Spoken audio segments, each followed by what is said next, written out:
You go to Christian nations and everyone says they're a Christian. Look how they live their lives. Go into the average church. Is anyone actually fearful of God? Anybody? Mm-hmm. No. The girls are out on Saturday night drinking and then they turn up to church because their parents made them. Mm-hmm.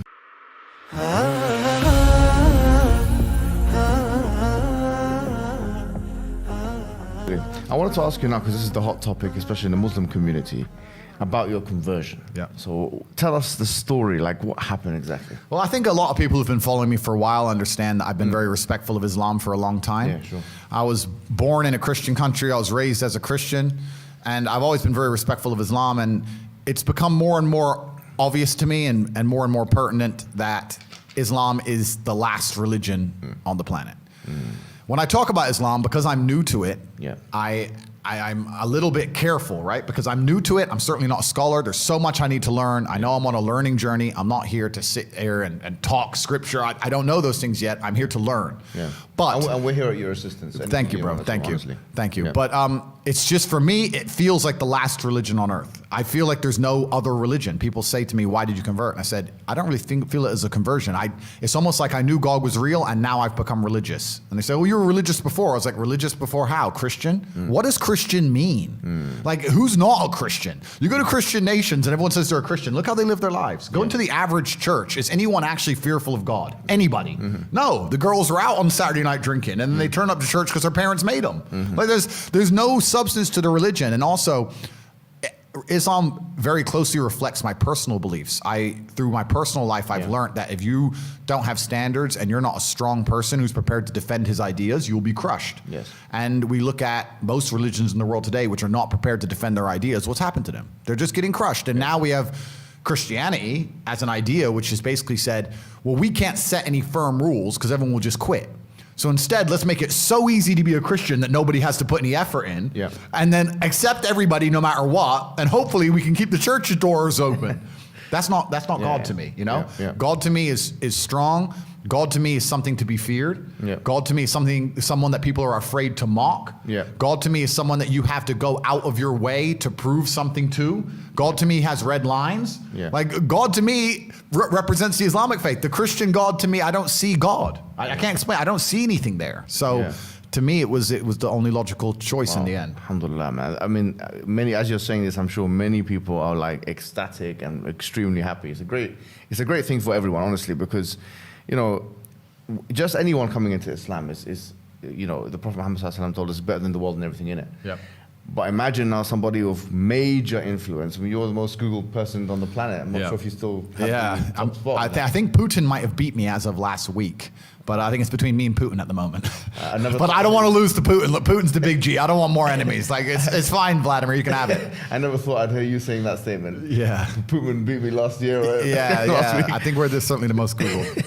But no, it's definitely something beautiful. And a lot of people have, you know, you'll be surprised at how many women as well. Like, because obviously the accusations of misogyny and stuff, which, you know, but a lot of women, alhamdulillah, especially in the Muslim world, they're absolutely happy. In fact, let me tell you a story. Just before I came here today, one particular woman, I can't reveal her identity, but she's working as a school teacher in London. And actually, my friend told me that she was kicked out of school because they had this campaign against you in the schools. I'm not sure if you're aware of this. I've seen, this was part of the cancellation. I did know about this. Yeah. So in British schools, they said, you know, if you say anything good about this person, or you have to be reported or prevent, and if you say anything, you know, you have to kind of combat his extremism or whatever it may be, right? So because when you became Muslim, she abstained from doing that. She said, I can't really do that because you know, Islamic laws and it's backbiting and it's got honor in Islam and so on. And unfortunately, they fired her from the position. Wow. So you can see that this is the level of encroachment we're talking about here. So, and this shows you that the level of fraternity that exists, and not only the fact that, you know, when you're looking at Twitter or whatever social media, it's not a representation of what's really happening on the ground. Of course. And I mean, that's crazy to hear. And what's most crazy is, the fervor behind this idea that I'm somehow extremist is truly clown world. Like I've sat as a professional and analyzed my content and understood which things can be taken out of context and which things were said in a way perhaps they shouldn't have been said before I was massively famous. But we have to sit here and understand that if you take anybody on the planet and give them 7 years of YouTube and then they decide and they blow up big, you're going to be able to find 30 to 45 seconds of clip across all those years that can be taken out of context, right? Yeah.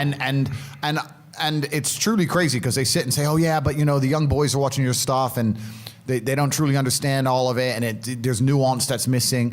And my argument is very simple. My argument is, well, one, you're taking small clips out of context, and two, there's not a single piece of content on the internet that a 14-year-old boy can't misunderstand. Name someone who's producing content on the internet that you would be 100% happy for a 14-year-old to drill artists, and so they're saying. I mean, I live in an area. I'm not going to mention the names of the artists, but they're talking about going to this person's house and killing him. And killing him in the middle of a knife crime epidemic. Yeah. We have Lil Nas twerking on having sex with the devil in his music videos. Really? Like, we're going to sit here and talk about how children can be impressionable young children, and I'm sitting there saying there's no way I'm the worst person on the internet. That's not why they deleted me. The difference for them is, as you've mentioned, on those fronts, it doesn't matter to them because it's like, okay, they're consuming our hedonistic products or whatever it is. It doesn't change their worldview. Whereas what you're saying is ideological now. You're challenging the status quo of the LW, of the liberal world order. You're challenging second wave feministic notions. You are challenging some liberal notions. You are challenging ideas, commonplace ideas of tolerance. And George Orwell said it very well. He said that the more a society moves away from the truth, the more it hates people who speak it. Absolutely, and you're right. And I think even the basic things I teach, because some people have said to me, Andrew, all you teach about is personal responsibility, motivation, working hard, getting up and doing the right thing. I said, that's the absolute, those are the things they're most afraid of. If you teach people to have standards for themselves and to be morally strong people and to know right from wrong, then they can't brainwash you. Yep. So that's what they're most afraid of. They're most afraid of young men waking up and going, no, I don't believe that. You have to believe it. No, I don't believe it. I don't want to. And I want to go do this. I want to go to the gym and be strong, or I want to believe X, or I want to be a moral person. They genuinely have a problem with baseline morality. Yes. Yeah. Understand? When some people recognize when I converted to Islam that there was a time I was an atheist. There was a time when I was atheistic. And the reason I am now so absolutely certain that God is real is because I've seen evil. I've seen shaitan. I've seen it. When you see enough evil, you realize that there must be an equal and opposite force. And there are people out there in the world today doing the work of the devil, genuine demons, who are trying to destroy the baseline morality that's inside of all of us. We're all born with some kind of morality, and they're trying to destroy it. And that's exactly the Islamic understanding, that we believe that you're born with something called fitrah, which is the initial goodness. You're born with an innate belief, receptivity to believe in one God. Yeah. And then that is corrupted. In fact, there's a prophet, hadith of the Prophet where he says, كُلُّ مَوْلُودٍ يُولَدُ عَلَى الْفِطْرَةِ. Every born child is born upon this initial goodness. فَأَبَوَاهُ يُهَوِّدَانِهِ أَوْ يُنَصِّرَانِهِ أَوْ يُمَجِّسَانِهِ. And then his father and mother or his parents, they socialize him into Christianity, Judaism, Magiism. So the idea is that everyone is born with this initial goodness and this initial will or want to believe in God, one God. And then, as you mentioned, I mean, it's what you're mentioning here is profound, because you're mentioning a central doctrine in Islam. But it's and this is why perhaps I found God the way I did, because I understood all these things first, and then I saw the Quran and it confirmed so many things for me. Like even the conversations I've been having so far, so many things have been confirmed, and it's amazing the knowledge that's inside of it, which is so applicable today. For an old book, right? It's supposed to be old, but it seems so timeless.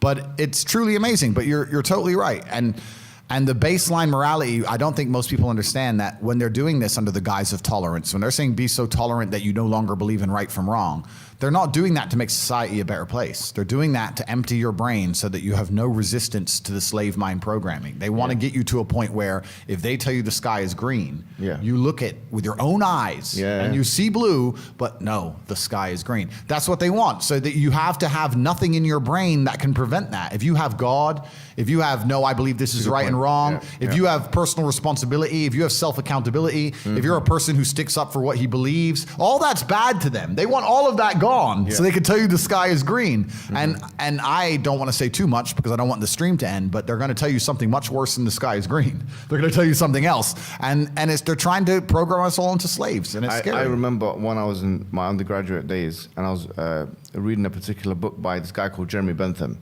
who became like, you know, the spiritual forefather of J.S. Mill, who is the father of like social liberalism of today. And I remember reading this because it was so powerful, because it linked to something I read in the Quran. He said that, you know, you have two gods. He said you have the God of pain and you have the God of pleasure. And I thought, this is so interesting. The Quran states, you know, أَفَرَأَيْتَ مَنِ اتَّخَذَ إِلَهُ هَوَاهُ. Have you seen the one who takes his own desires as a God? Yeah. And because now there is no transcendental force that we can look up and, as you say, venerate, now we're forced to be slaves to the system. Yeah. We're to our own desires. Or, I mean, the Quran has another verse which I think is so powerful and it connects very well with what you're saying. It says, God ضرب الله مثلا رجلا, that God has struck a parable of a man. فيه شركاء متشاكسون, that he's got many different slave owners. ورجل سلما لرجل, and another kind of man who's only got one slave owner. God is basically telling us in the Quran that you've got one example of one individual who's got multiple slave owners and another one with just one. He says, هل يستويان مثلا, are they the same? So here the idea is, as Rousseau said it, he's a liberal philosopher, he said that man is born free but everywhere in chains. This is the order, because if you don't have that God to worship, then you're going to end up having to worship to everything else. And the whole part of the Shahada which you took, which is Ashhadu an la ilaha illallah wa ashhadu anna Muhammadan Rasulullah, the true meaning of that, La ilaha illallah, is that there is no God worthy of worship except for one God. Yep. Which means that your desires or the system or these people that want to control us, the problem is they're not worthy of worship. The only one worthy of our subordination and submission is the creator of the heavens and the earth. There's no one else. I agree, and I completely agree, and I've agreed with this for the longest time. You know, I've never been to like a music concert, and people ask me why, and I said, I just look at it and I feel embarrassed. I look at someone up on a stage dancing around, and I look at hundreds of thousands of peasants in the crowd. Just yeah. I'm like, it's I feel cringe. It's like secondhand embarrassment when I see these festivals and everyone's losing their mind, or these music concerts.